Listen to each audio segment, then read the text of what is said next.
जय भारत। नमस्ते मित्रों। प्राकृतिक खेती द्वारा उत्पादक थती वस्तुओं खाता घણા બધા પ્રશ્નો થાય છે કે શું ખેડૂત પ્રાકૃતિક ખેતીથી ઉત્પાદન કરે છે કે નહીં, કે એમને ખાલી લેબલ આપીને જાય છે। તો આપણે પહોંચી ગયા છીએ જસદણના ભોયરા ગામે। મારા મિત્ર છે દિનેશભાઈ, જે પ્રાકૃતિક ખેતી કરે છે। તો તેમને ત્યાં ગાયો અને તેમનું ખેતર જોવા માટે હું અહીંયા આવ્યો છું કે કઈ રીતે તેઓ પ્રાકૃતિક ખેતી કરે છે। તો જ્યાં તમે જોઈ રહ્યા છો બેરલ છે, આ પોપૈયાના મોટા મોટા ઝાડ છે, અને જે આ ધોરિયા કાંઠે જે ગાયના ગૌમૂત્ર, છાણ, ઘનમૃત, જીવામૃત આવા ઘણી બધી જે ગાયની છાણ અને ગૌમૂત્ર, ગોળ અને છાશમાંથી બનાવવામાં આવતી ઔષધિઓમાંથી જે ખેતીને પોષક તત્વો આપવામાં આવે છે અને વગર દવા વગર જે ઉત્પાદન મેળવવામાં આવે છે, અને જે ઝેર મુક્ત ખેતી કહી શકાય કે જેના ફળ, શાકભાજી અને કોઈ પણ વસ્તુમાં ઝેર નથી હોતું, માત્ર ગાયના ગૌમૂત્ર અને છાણ તેમાંથી અલગ અલગ પ્રકારથી જે ઘનમૃત, જીવામૃત જેવા અલગ અલગ તત્વો બનાવી અને પોષક તત્વો ખેતીને આપવામાં આવે છે, અને વગર ખાતરે જે ખેતી કરવામાં આવે છે, જેનું અહીંયા તમને હું હાથમાં જે ત્યાંની માટી છે, ત્યાંના ધોરિયામાં જે ગાયના ગૌમૂત્ર અને છાણ છે તેને લઈને બતાવું છું। તો આ પાક છે મિત્રો। આ પાકની વિશેષતા એ છે કે આ પાક ક્યારેય સિંગલ પાક નથી હોતો, બને ત્યાં સુધી મિક્સ હોય છે।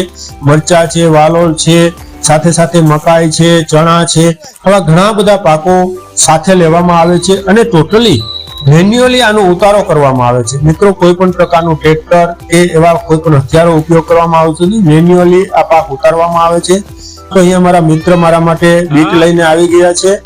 હવે આપણે જોઈએ કે કોઈ પણ જગ્યાએ તમે જે આ ખેતી કરતા વ્યક્તિઓ છે તેની મુલાકાત લો, તેમના ખેતરની વિઝિટ કરો, તેમની સાથે સંબંધો બનાવો, તો તમને ખ્યાલ આવશે કે તે લોકો કઈ રીતે પ્રાકૃતિક ખેતી કરે છે, અને વાસ્તવિક પ્રાકૃતિક ખેતીથી જે ઉત્પન્ન થતો માલ છે તે શું છે।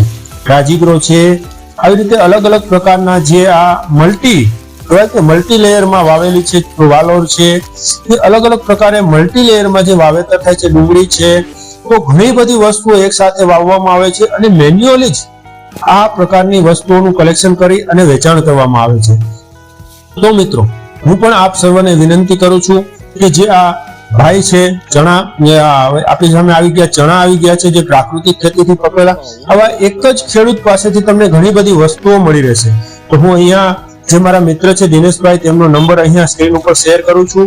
જો તમે જસદણની આજુબાજુ રહેતા હોય અથવા તો તમે કોઈ પણ જગ્યાએ આ પ્રાકૃતિક ખેતીનો માલ મંગાવવા માંગતા હોય તો હું તમને કોન્ટેક્ટ શેર કરું છું। આપ તેના ઉપર વાત કરી અને આ પ્રાકૃતિક ખેતીનો માલ 100% શુદ્ધ ઝેર મુક્ત માલ છે એ તમે મંગાવી શકો છો, અને તમારા ફેમિલીનું ઝેરથી અને જે ખાતર છે, દવાઓ છે, એનાથી ઉત્પાદન જે થતું હોય તે કેમિકલ વાળા ખોરાકથી તમે તમારા સંતાનોને તમારા ફેમિલીને બચાવી શકો છો। અને એક પ્રકારનો આવા ખેડૂત સાથે ફેમિલી ડોક્ટરની જેમ ફેમિલી ફાર્મર તરીકે પણ તમે એક વ્યવહાર સ્થાપિત કરી શકો છો, તેમની સાથે સંબંધ સ્થાપિત કરી શકો છો।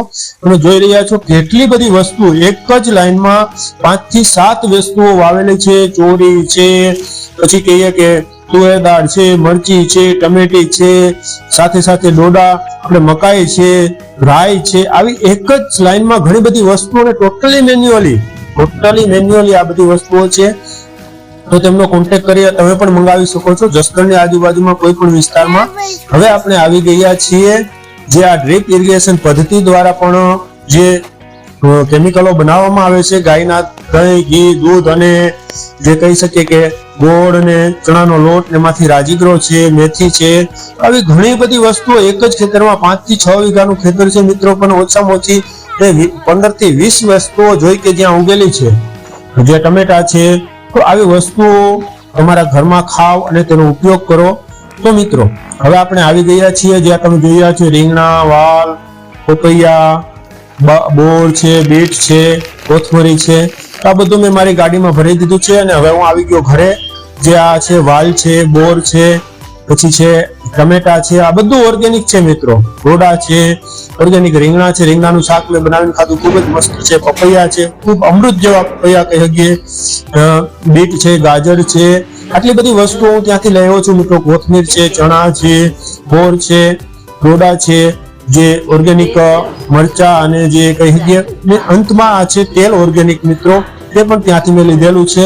તો આપ સર્વેને વિનંતી કે આપ પણ આવો ઝેર મુક્ત ખોરાક ખાઓ અને તમારા ફેમિલીને સ્વાસ્થ્ય અને જે જીવનનું સારું આયુષ્ય છે તેને સારી રીતે પસાર કરી શકો એવી શુભકામના સાથે આપ સર્વને અસ્તુ.